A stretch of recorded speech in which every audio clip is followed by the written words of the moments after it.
ಕನ್ನಡದ ಜೀವನದಿ, ಕರ್ನಾಟಕದ ಜೀವನದಿ ಕಾವೇರಿ ಪಾತ್ರದಲ್ಲಿ ಭಾರೀ ಮಳೆ ಆಗುತ್ತಿರುವ ಕಾರಣ ಕಾವೇರಿ ಉಗಮಸ್ಥಾನ ತಲಕಾವೇರಿಯಿಂದ ತ್ರಿವೇಣಿ ಸಂಗಮ ಭಾಗಮಂಡಲದ ಭಗುಂಡೇಶ್ವರ ದೇವಾಲಯ ಮುಳುಗಡೆ ಹಂತಕ್ಕೆ ಬಂದಿದೆ. ಭಾಗಮಂಡಲ ದ್ವೀಪವಾಗಿ ಪರಿವರ್ತನೆಯಾಗಿದೆ.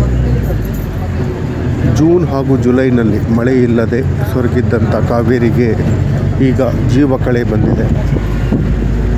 ಇನ್ನು ಒಂದು ವಾರ ಕಾಲ ಹೆಚ್ಚು ಮಳೆಯಾಗತ್ತೆ ಅಂತ ಹೇಳಿ ಹವಾಮಾನ ಇಲಾಖೆ ತಿಳಿಸಿದೆ.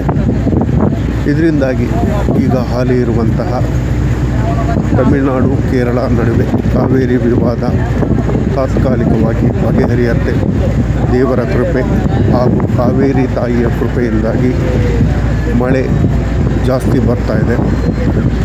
ಹೀಗೆ ಮಳೆ ಮುಂದುವರಿಯಲಿ, ಕಾವೇರಿ ಪಾತ್ರದ ಎಲ್ಲ ಡ್ಯಾಮ್ಗಳು ತುಂಬಲಿ, ಅದೇ ರೀತಿ ಕರ್ನಾಟಕದಲ್ಲಿರುವಂಥ ಎಲ್ಲ ಡ್ಯಾಮ್ಗಳು ತುಂಬಲಿ.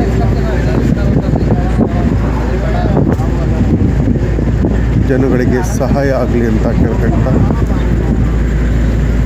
ನೀವು ನೋಡ್ಬೋದು ಯಾವ ರೀತಿಯಲ್ಲಿ ರುದ್ರ ರಮಣೀಯವಾಗಿ ಕಾವೇರಿ ತಾಯಿ ಹರಿತಾ ಇದ್ದಾಳೆ ಅಂತ.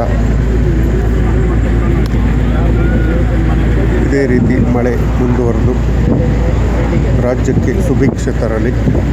ಕಾವೇರಿ ಸೇರಿದಂತೆ ತುಂಗಾ, ಭದ್ರಾ, ಶರಾವತಿ, ಕಾಳಿ,